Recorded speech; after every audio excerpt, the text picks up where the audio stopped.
Tuanzie kwenye mchezo wa Simba dhidi ya Stellenbosch. Wewe huu mchezo unauchukuliaje kwanza?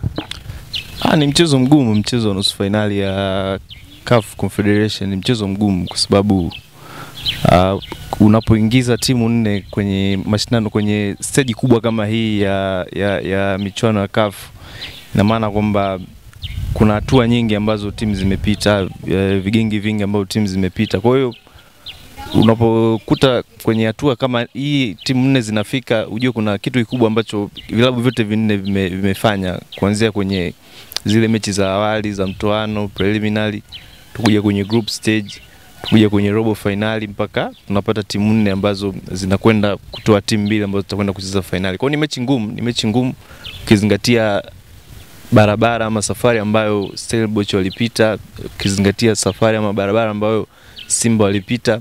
Inakuonyesha kwamba kuna kazi kubwa hivi vilabu vyote vilifanya mpaka kufika hatua hii. Kuna baadhi ya watu wanaamini kwamba mchezo kati ya Simba Sports Club na Zamalek ungekuwa mgumu zaidi ukilinganisha na mchezo kati ya Simba na Stellenbosch. Hili lina ukweli wowote? Yes, ukweli upo, kwa sababu kitazama hata kwenye ranking zile za CAF kwenye ya ubora wa vilabu, Zamalek kabla hajatolewa kwenye hii robo finali alikuwa ni klabu namba 4 kwa ubora barani Afrika. Lakini usisahau pia Zamalek ndio alikuwa anaingia kwenye mashindano ya mwaka huu kama bingwa mtetezi wa kombe la shirikisho barani Afrika. Kwa hiyo kusingeweza kuwa na wepesi wote kwa Simba, na wala hakuwa na wepesi wote kwa Stellenbosch kuwafunga Zamalek, kwa sababu unapomtoa bingwa mtetezi kwenye mashindano makubwa kama haya, watu wanaanza kuproject kwamba pengine wewe una nafasi ya kuchukua kile ambacho huyu umemtoa amekiacha. Kwa hiyo ndo mara nyingi huwa inakuwa hivyo. Mara nyingi watu wanaproject hivyo kwamba unapomtoa bingwa mtetezi kwenye mashindano makubwa kama haya, basi wewe ndo una nafasi ya kwenda kuchukua taji lake. Kulingana na ambavyo umeitazama Simba Sports Club kwenye mchezo wa robo finali dhidi ya Al Masry, Simba wako tayari kuingia finali? Yes, wapo tayari kwa sababu ya performance ambayo wamekuwa kionyesha kwenye mashindano haya msimu huu. Lakini pia uzoefu ni kitu ambacho kinaweza kikawabeba, kwa sababu kitazama kwa mfano hii mechi wanakwenda kucheza na Stellenbosch ndo debut yake kwenye mashindano ya CAF kwa mwaka huu tangu walipoanza mwaka 2016. Lakini Simba tangu miaka hiyo ya 74 wapo kwenye hatua kubwa kama hizi. Mwaka 93 umefika hatua kubwa kama hizi, na hii hii safari hii pia kwa mwaka huu sio kitu kigeni kwao, lakini inawatengenezea uzoefu mkubwa ambao unaweza kuwafanya wajue zile ABC wapi pa kupita, wapi pa kutokea, ili waweze kufanikiwa jambo lao msimu huu. Nimeangalia squad value ya wekundu wa Msimbazi Simba dhidi ya Stellenbosch. Stellenbosch wana squad value ya milioni 7.9 euro. Simba ni milioni 2 point something, nimesahau pointi zilikuwa ni ngapi pale. Ukiangalia squad value, Stellenbosch wanaonekana wana kikosi kikubwa zaidi ukilinganisha na wekundu wa Msimbazi Simba. Hakuna namna yote hii inaweza kaenda kureflect matokeo kwenye pitch? Hapana.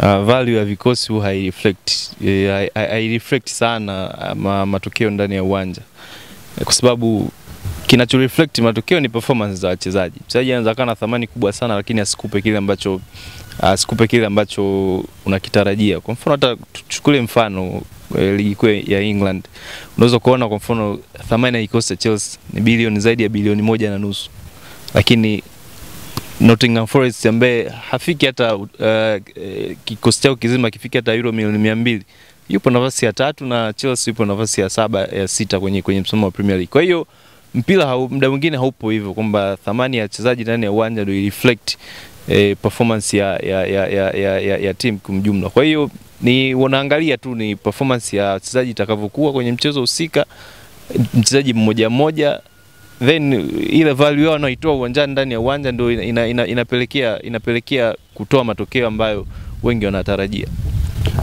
Fadlu Davis ni mzaliwa wa Cape Town, anaifahamu vizuri Stellenbosch. Watu wameenda mbali zaidi, wanasema anawafahamu wachezaji mpaka viongozi wanaoiongoza kwa sababu ni mzao wa eneo lile. Kuna namna yote ile ambavyo Davis kuifahamu Stellenbosch kunaweza kukawasaidia Simba na kuwa na mchezo mwepesi mbele ya Stellenbosch?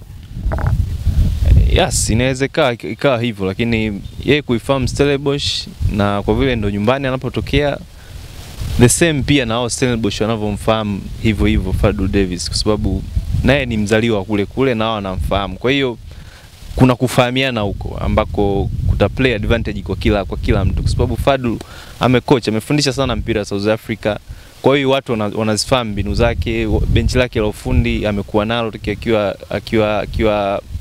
akiwa Amazulu, akiwa Orlando Pirates, na hata alivyoondoka kwenda Morocco. Kwa hiyo watu ni wale, kwa kuna kufahamiana. Kwa hiyo kuna moja ama nyingine inawezekana advantage kwa Simba, kwa sababu yeye anafahamu Stellenbosch, anafahamu ni timu ya nyumbani. Yaani inawezekana labda kama ingekuwa sijui taratibu za wenzetu au taratibu za watu wa Afrika ya Kusini, inawezekana kama wana utamaduni kama timu za Ulaya kwamba mzaliwa wa eneo husika anashabikia timu hiyo. Inawezekana Fadlu pia ni shabiki wa Stellenbosch, hatujui kama kuna huo utamaduni kama wazungu, lakini sidhani kama itakuwa ina maana sana, sidhani, kwa sababu Stellenbosch yeye anaweza kuwa anawafahamu ni miaka mingi, ana misimu kama 2-3 ametoka South Africa anafundisha abroad.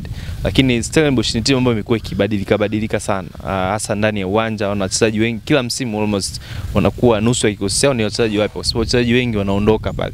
Lakini pengine kitu pekee ambacho anaweza kana kifahamu ni kumuhusu kocha wao Stellenbosch, Steve Barker. Ni kocha ambaye tangu timu ipo daraja la chini huku wana struggle kupanda ligi kuu ya PSL, amekuwa nayo kwa muda mrefu sana. Kwa hiyo labda inawezekana hiyo ndo advantage pekee akawa anaifahamu, kwa sababu ya kumfahamu kocha Steve Barker ambaye amefundisha Stellenbosch tangu timu ikiwa ndo inaanza na mpaka leo ipo kwenye hatua ya nusu finali ya kombe la CAF. Kuna dhana ilikuwepo kwamba kwa Mkapa hatoki mtu. Haikuwahi kusound Tanzania hatoki mtu. Ilikuwepo kwa Mkapa hatoki mtu. Ni kauli mbiu ambayo waasisi hiyo kauli ni wekundu wa Msimbazi Simba, kulingana na performance ambazo wamekuwa wakizifanya kwenye uwanja wa Benjamin Mkapa. This time around mchezo unaenda kufanyika kwenye uwanja New Amaan Complex. Kuna namna yoyote ile inaweza katikisa namna ambavyo Simba ongeza kuperform na kuaffect matokeo yao? Inawezekana, kwa sababu kwa miaka yote Simba amekuwa hajai kucheza kwa almost miaka 10 iliyopita, mwongo mmoja uliopita. Mechi zao nyingi za CAF Simba wanacheza katika uwanja wa Benjamin Mkapa. Kwa hiyo ni uwanja ambao wanafahamu kona zote. Kwa hiyo inawezekana ikawa ni disadvantage kwa upande wao, kwa sababu wamezoea ile vibe la mashabiki, makelele yanayofanywa na mashabiki wengi, almost watu 40,000-50,000 huwa wanaingia kwa wengi uwanja wa Benjamin Mkapa. Lakini wanapoenda kucheza kwenye uwanja wa New Amaan Stadium, uwanja ambao unaingiza mashabiki 15,000, ni kiasi kidogo sana cha mashabiki. Na kama wenyewe Simba wanavyojivunia kwamba nguvu yao kubwa kwenye uwanja wa nyumbani ni mashabiki. Kwa hiyo let's hope kwamba hao mashabiki 15,000 ambao watajitokeza kwenye uwanja wa New Amaan siku ya Jumapili watakuwa na vibe lile ambalo mashabiki wengi wanaojitokeza katika uwanja wa Taifa wamekuwa nalo kwa miaka hii ya hivi karibuni. Kwa hiyo ngoja nione nguvu ya mashabiki ambao watajitokeza hiyo siku Jumapili ita match vipi na hii nguvu ambayo imekuwa ikionekana kwa miaka yote pindi Simba wanapocheza katika uwanja wa Taifa.